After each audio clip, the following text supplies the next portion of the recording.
Perkembangan batin seseorang tidak terjadi secara tiba-tiba. Ia bertumbuh perlahan, seperti teratai yang muncul dari lumpur menuju cahaya. Dalam ajaran Buddha, kualitas batin dibentuk melalui latihan yang konsisten, melalui pengendalian diri, pengembangan kebijaksanaan, dan pemupukan kebajikan. Batin yang matang adalah hasil dari perjalanan panjang, bukan pencitraan sesaat. Perkembangan batin seseorang dipengaruhi oleh kebijaksanaan dan kebajikan yang telah dipupuknya secara terus-menerus. Kebijaksanaan membuat seseorang mampu melihat segala sesuatu sebagaimana adanya, sedangkan kebajikan menjaga dirinya tetap selaras dengan dharma. Tanpa keduanya, batin mudah goyah oleh pujian dan celaan, untung dan rugi, suka dan duka. Dalam jalan mulia yang diajarkan Buddha, terutama dalam jalan mulia berunsur 8, perkembangan batin bukan hanya soal meditasi, tetapi juga tentang cara berbicara, bertindak, dan berpikir. Setiap aspek kehidupan menjadi ladang latihan. Orang yang batinnya terlatih akan memancarkan kualitas yang berbeda, bukan karena ingin terlihat istimewa, tetapi karena batinnya telah dimurnikan. Mereka yang level batinnya di atas rata-rata tidak selalu tampak mencolok. Justru seringkali mereka sederhana, tenang, dan tidak mencari pengakuan. Namun dalam keheningan sikap dan kebersahajaan perilaku, tersimpan kedalaman spiritual yang kuat dan kokoh. Mari simak pengetahuan yang sangat berharga ini, dan tanpa berlama-lama ayo langsung saja kita mulai. Pertama, tidak banyak bicara.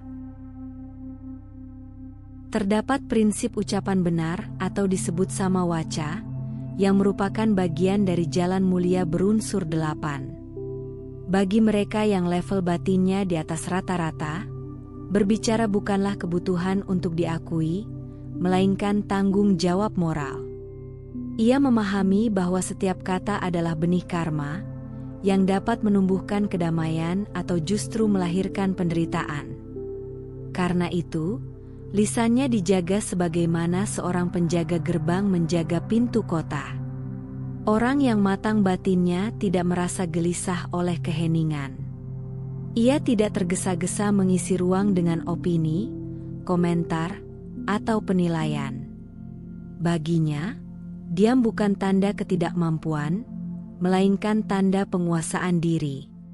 Dalam diam itu ada kesadaran, dalam jeda itu ada kebijaksanaan yang sedang bekerja. Ia menyadari bahwa sebagian besar konflik di dunia berawal dari kata-kata yang lepas tanpa kebijaksanaan, ucapan yang tajam, reaktif, dan dilandasi ego. Karena itu, ia belajar menahan diri bukan karena takut, tetapi karena mengerti. Ia paham bahwa tidak semua hal perlu ditanggapi, tidak semua perdebatan perlu dimenangkan. Lebih dari sekadar tidak banyak bicara, ia memilih mendengar dengan penuh perhatian. Ketika orang lain berbicara, ia hadir sepenuhnya.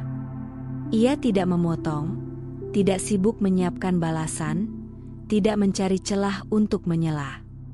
Mendengar baginya adalah bentuk welas asih, memberi ruang bagi orang lain untuk merasa dipahami. Keheningan orang seperti ini memiliki bobot. Ketika ia berbicara, kata-katanya terasa jernih dan menenangkan, karena lahir dari perenungan, bukan dari dorongan emosi sesaat. Ia tidak menggunakan suara untuk meninggikan diri, tetapi untuk memberi manfaat. Sedikit ucapannya seringkali lebih bermakna daripada banyaknya kata yang kosong. Seseorang yang menahan dirinya untuk tidak banyak bicara adalah cerminan batin yang telah stabil. Ia tidak lagi haus validasi, tidak lagi ingin selalu menjadi pusat perhatian. Ia tahu bahwa kedalaman seseorang tidak diukur dari seberapa keras ia bersuara, melainkan dari seberapa dalam ia mampu memahami. Dan dalam keheningan yang sadar itulah, kualitas batin yang tinggi perlahan memancar tanpa perlu diumumkan. Kedua, pembawaannya selalu rapi walau tidak mahal. Bagi orang yang level batinnya di atas rata-rata, kerapian bukanlah soal gengsi atau harga pakaian, melainkan cerminan dari batin yang tertata. Dalam pandangan Dharma, dunia luar seringkali memantulkan keadaan batin. Jika batin dipenuhi kesadaran dan keseimbangan, maka gerak-gerik, cara berpakaian, hingga sikap tubuh pun mencerminkan keteraturan itu.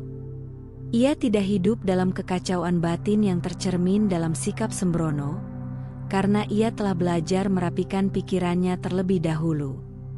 Ajaran Buddha menekankan jalan tengah, Majjhima Patipada, yakni tidak tenggelam dalam kemewahan, namun juga tidak jatuh pada sikap meremehkan diri.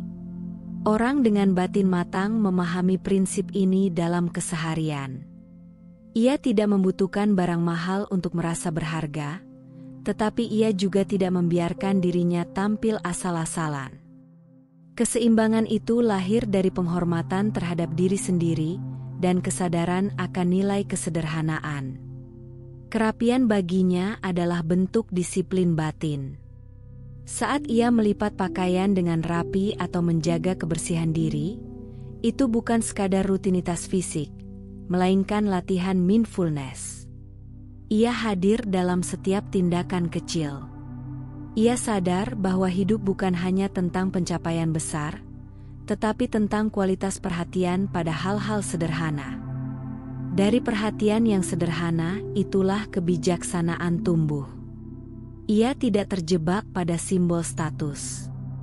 Dunia mungkin mengukur seseorang dari merek yang dikenakan, namun ia mengukur dirinya dari kualitas batin yang dipelihara.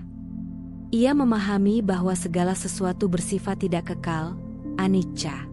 Kemewahan dapat lenyap, tren dapat berubah, pujian dapat berganti menjadi celaan. Karena itu, ia tidak menggantungkan harga dirinya pada sesuatu yang fana. Namun kesederhanaannya bukanlah bentuk pengabaian diri.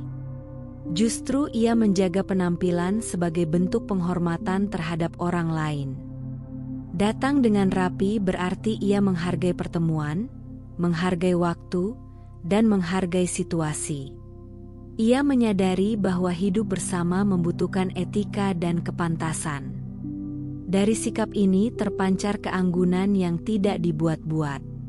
Pembawaan yang rapi walau tidak mahal adalah manifestasi dari batin yang bersih dan terjaga. Ia tidak berusaha mengesankan, tetapi kehadirannya tetap berkesan. Ada ketenangan dalam sikapnya, ada kewibawaan dalam kesederhanaannya. Dan dari sanalah kita belajar bahwa kualitas batin yang tinggi tidak selalu berkilau di luar, tetapi selalu bersinar dari dalam. Ketiga, tidak suka ikut campur urusan orang lain. Orang yang level batinnya di atas rata-rata memahami satu hal yang sering dilupakan banyak orang. Setiap kehidupan memiliki jalannya sendiri. Dalam terang ajaran Buddha, setiap makhluk berjalan di atas karma yang dibentuk oleh perbuatannya sendiri. Karena itu, batin yang matang tidak tergesa-gesa mencampuri, mengatur, atau merasa paling tahu tentang hidup orang lain. Ia tahu bahwa memaksakan kehendak seringkali lahir dari ego yang belum selesai dengan dirinya sendiri. Di kehidupan nyata, kita mudah terjebak dalam komentar, gosip, atau keinginan mengoreksi pilihan orang lain, mulai dari urusan karir, rumah tangga, hingga keyakinan. Namun seseorang yang batinnya berkembang memilih menahan diri. Ia sadar bahwa tidak semua pendapat perlu disuarakan.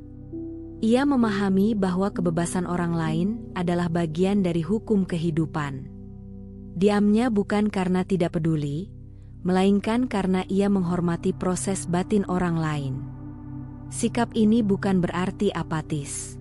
Justru sebaliknya, ia berlandaskan kebijaksanaan.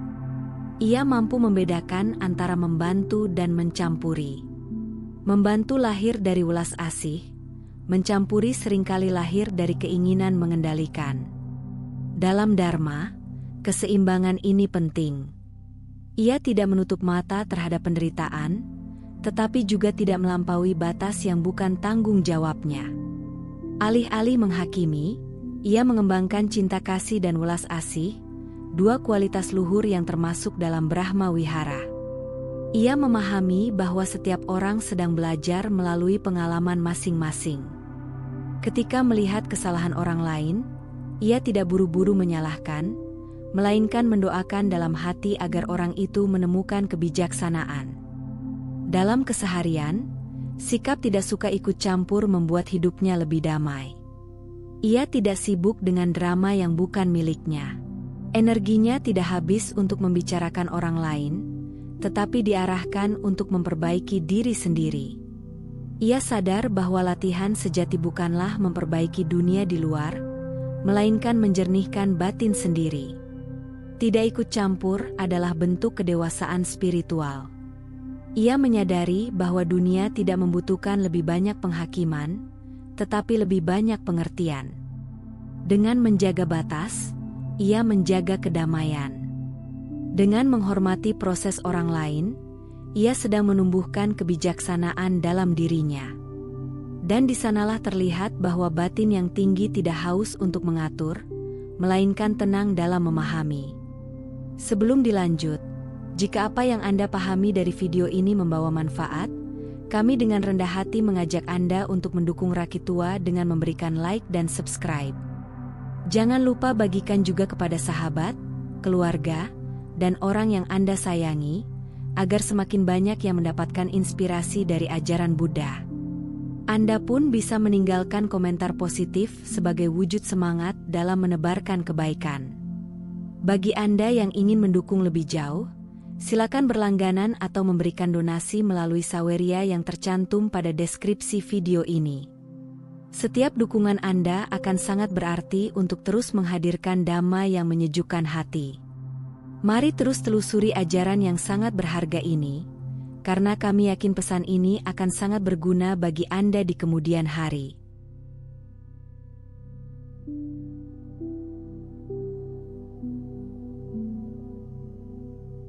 Keempat, banyak ilmu namun tidak sok tahu. Orang yang level batinnya di atas rata-rata, memahami perbedaan antara sekadar tahu dan sungguh-sungguh mengerti.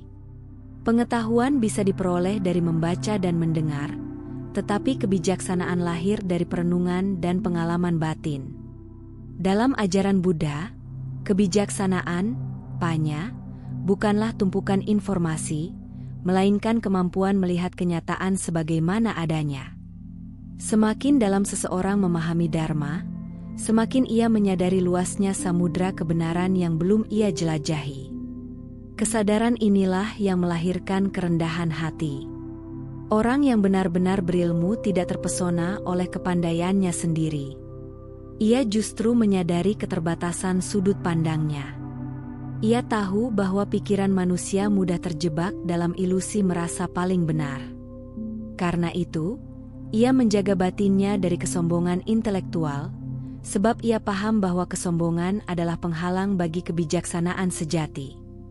Dalam kehidupan nyata, kita sering melihat bagaimana sedikit pengetahuan dapat melahirkan banyak suara. Namun mereka yang matang batinnya tidak tergoda untuk mendominasi percakapan, atau mematahkan pendapat orang lain demi terlihat unggul. Ia mampu berdialog tanpa merendahkan, berbeda pendapat tanpa merusak. Ilmunya tidak dijadikan alat untuk meninggikan diri, tetapi sebagai sarana untuk memperluas pemahaman bersama. Ia berbagi pengetahuan dengan kelembutan. Seperti pelita yang menyala tanpa mengurangi cahayanya saat menyalakan pelita lain, ia memberi tanpa kehilangan apapun. Tujuannya bukan untuk menang dalam perdebatan, melainkan untuk menghadirkan kejernihan. Dalam setiap penjelasannya, terasa niat baik yang tulus, bukan dorongan untuk diakui sebagai yang paling tahu. Sikap ini selaras dengan semangat jalan mulia berunsur 8, khususnya pikiran benar dan ucapan benar. Ia tidak menyalahgunakan kecerdasan untuk manipulasi atau kepentingan pribadi. Ia sadar bahwa ilmu tanpa moralitas dapat menjadi tajam dan melukai. Karena itu, ia menyeimbangkan pengetahuan dengan kebajikan, agar apa yang ia ketahui membawa manfaat, bukan kerugian. Banyak ilmu namun tidak sok tahu adalah tanda kedewasaan spiritual. Ia tidak haus pujian atas kecerdasannya. Ia tenang dalam ketidaktahuan dan bijak dalam pengetahuan. Seperti padi yang semakin berisi semakin merunduk, demikianlah batin yang matang, semakin dalam ilmunya, semakin rendah hatinya. Dan dari kerendahan hati itulah, cahaya kebijaksanaan benar-benar bersinar. Kelima, ketika diterpa masalah tidak mengumbar keluh kesah. Dalam terang ajaran Buddha, hidup ini tidak pernah lepas dari dukkha, ketidakpuasan, tekanan, dan penderitaan yang menjadi bagian dari keberadaan. Namun orang yang level batinnya di atas rata-rata tidak terkejut oleh kenyataan ini. Ia memahami bahwa masalah bukanlah penyimpangan dari hidup, melainkan bagian dari hidup itu sendiri. Karena pemahaman ini, ia tidak larut dalam penolakan atau menyalahkan keadaan. Ketika badai datang, ia tidak sibuk meratapi langit. Ia terlebih dahulu menenangkan batinnya. Ia sadar bahwa keluh kesah yang diumbar tanpa kesadaran hanya akan memperpanjang penderitaan. Bukan berarti ia tidak merasakan sedih, kecewa, atau sakit, ia tetap manusia. Tetapi ia tidak menambah luka dengan reaksi yang berlebihan. Ia memberi ruang bagi rasa itu untuk hadir, lalu mengamatinya dengan kesadaran. Ia memahami hukum karma, bahwa setiap akibat memiliki sebab, dan setiap pengalaman adalah bagian dari rangkaian sebab akibat yang kompleks. Daripada bertanya, mengapa ini terjadi padaku? Ia lebih memilih bertanya, apa yang bisa kupelajari dari ini? Sikap ini mengubah penderitaan menjadi guru. Dari setiap kesulitan, ia memetik kebijaksanaan. Bagaikan batu karang yang kokoh tak tergoyahkan oleh angin, demikian pula orang bijaksana tak terguncang oleh celaan maupun pujian. Begitulah sabda Buddha dalam Dhammapada ayat 81. Ayat ini menggambarkan kestabilan batin yang tidak mudah digoyahkan oleh kondisi luar. Masalah, kritik, atau tekanan hidup tidak lagi membuatnya kehilangan arah, karena ia telah menambatkan batinnya pada kebijaksanaan. Ketabahannya bukanlah sikap dingin atau memendam emosi. Ia justru jujur terhadap apa yang dirasakannya, namun tidak membiarkan perasaan itu mengendalikan dirinya. Ia seperti seseorang yang berdiri di tepi sungai, menyaksikan arus deras mengalir tanpa harus hanyut bersamanya. Dalam kesadaran itulah kekuatan batin bertumbuh. Tidak mengumbar keluh kesah adalah tanda kematangan spiritual. Ia tahu bahwa dunia tidak selalu bisa diatur sesuai keinginan. Namun batinnya bisa dilatih untuk tetap jernih di tengah ketidakpastian. Dan di sanalah terlihat kualitas batin yang tinggi, bukan pada bebasnya hidup dari masalah, tetapi pada kebijaksanaan dalam menyikapi setiap masalah yang datang. Keenam, memiliki moralitas dan empati yang tinggi. Bagi orang yang level batinnya di atas rata-rata, kemoralan atau sila bukan sekadar aturan, melainkan fondasi kehidupan. Dalam ajaran Buddha, moralitas adalah tanah subur tempat kebijaksanaan dapat tumbuh. Tanpa sila, meditasi menjadi rapuh dan pengetahuan mudah diselewengkan. Karena itu, ia menjaga perilaku, ucapan, dan pikirannya bukan karena takut dihukum, tetapi karena memahami bahwa setiap tindakan meninggalkan jejak pada batin.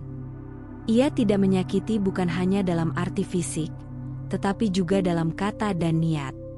Ia menyadari bahwa satu kalimat kasar dapat melukai lebih dalam daripada luka di tubuh. Ia tidak mengambil yang bukan haknya, bukan karena takut ketahuan, melainkan karena batinnya menolak ketidakjujuran. Integritasnya berdiri bahkan ketika tidak ada yang melihat. Disitulah kualitas batin diuji. Moralitas baginya bukan beban, melainkan perlindungan. Dengan hidup selaras dengan nilai kebajikan, batinnya menjadi ringan. Ia tidak dihantui rasa bersalah atau penyesalan yang berkepanjangan. Hidupnya mungkin sederhana, tetapi hatinya damai. Ia memahami bahwa kedamaian sejati bukan dibeli dengan kekuasaan atau harta, melainkan dengan kemurnian perilaku. Dari moralitas itulah empati bertumbuh secara alami. Ia melihat bahwa semua makhluk, tanpa kecuali, ingin bahagia dan takut menderita. Pemahaman ini bukan teori, tetapi kesadaran langsung yang ia rasakan dalam batin. Ketika melihat orang lain bersalah, ia tidak segera menghakimi. Ia mencoba memahami luka atau kebodohan yang mungkin melatar belakanginya.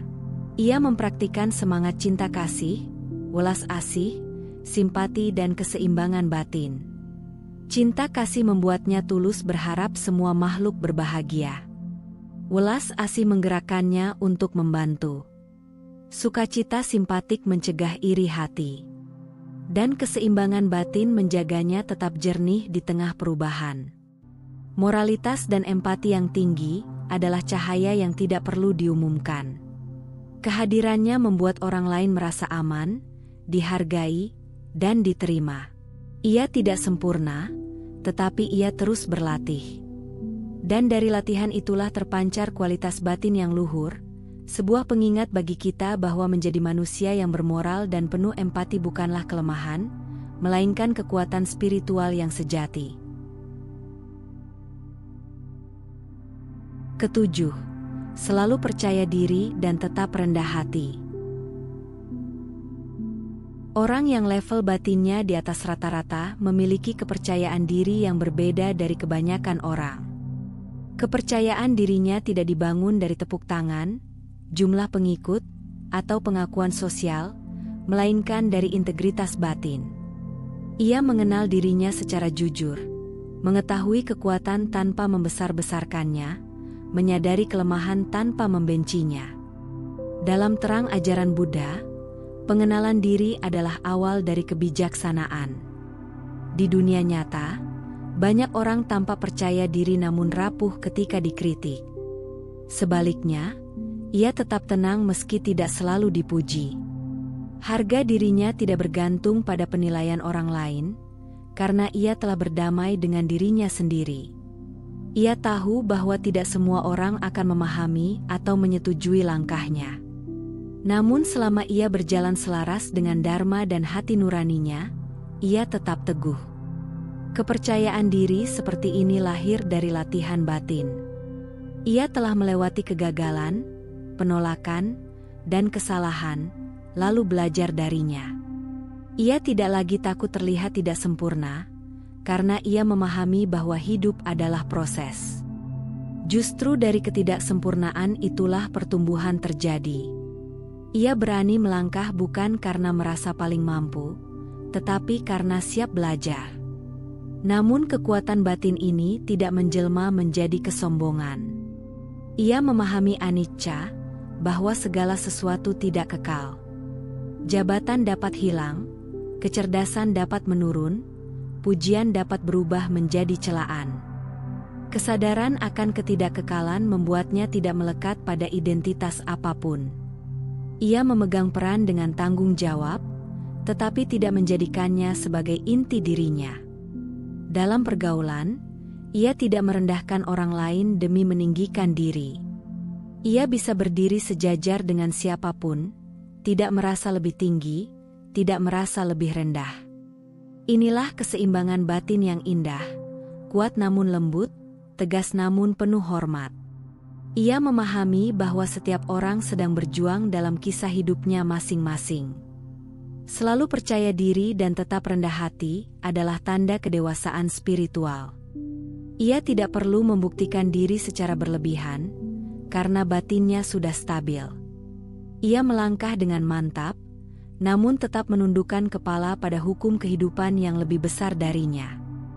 Dan dari perpaduan antara keberanian dan kerendahan hati itulah, terpancar kualitas batin yang benar-benar luhur dan menginspirasi. Pada akhirnya, kualitas batin tidak diukur dari seberapa sering seseorang berbicara tentang spiritualitas, melainkan dari bagaimana ia menjalani hidup sehari-hari. Ciri-ciri di atas bukanlah standar untuk menghakimi orang lain, melainkan cermin untuk menilai diri sendiri. Buddha tidak pernah mengajarkan untuk membandingkan diri dengan orang lain secara egois. Yang diajarkan adalah pengamatan terhadap diri. Apakah hari ini batin kita lebih bersih daripada kemarin? Apakah kebajikan kita bertambah walau sedikit? Perjalanan ini bersifat personal dan mendalam. Orang yang level batinnya di atas rata-rata bukanlah manusia sempurna tanpa kesalahan. Ia tetap belajar, tetap jatuh bangun. Bedanya, ia sadar ketika tergelincir dan segera bangkit dengan kesadaran penuh. Ia menjadikan setiap pengalaman sebagai guru. Semoga kita semua perlahan menapaki jalan ini, memupuk kebijaksanaan dan kebajikan tanpa lelah. Karena pada akhirnya, yang benar-benar kita miliki bukanlah harta atau pujian, melainkan kualitas batin yang telah kita bangun. Dan dari batin yang tercerahkan itulah, kedamaian sejati tumbuh dan memancar ke dunia. Jika video ini bermanfaat, jangan lupa dukung kami dengan cara berikan like dan subscribe, bagikan kepada teman dan orang yang kamu sayangi, dan jangan lupa tinggalkan komentar yang positif. Anda juga bisa berlangganan untuk mendukung kami, atau berdonasi melalui saweria yang tercantum pada deskripsi video ini. Cukup sampai di sini dulu video kali ini. Mari bersama Rakitua, membina diri di jalan Buddha dan semoga semua makhluk hidup berbahagia.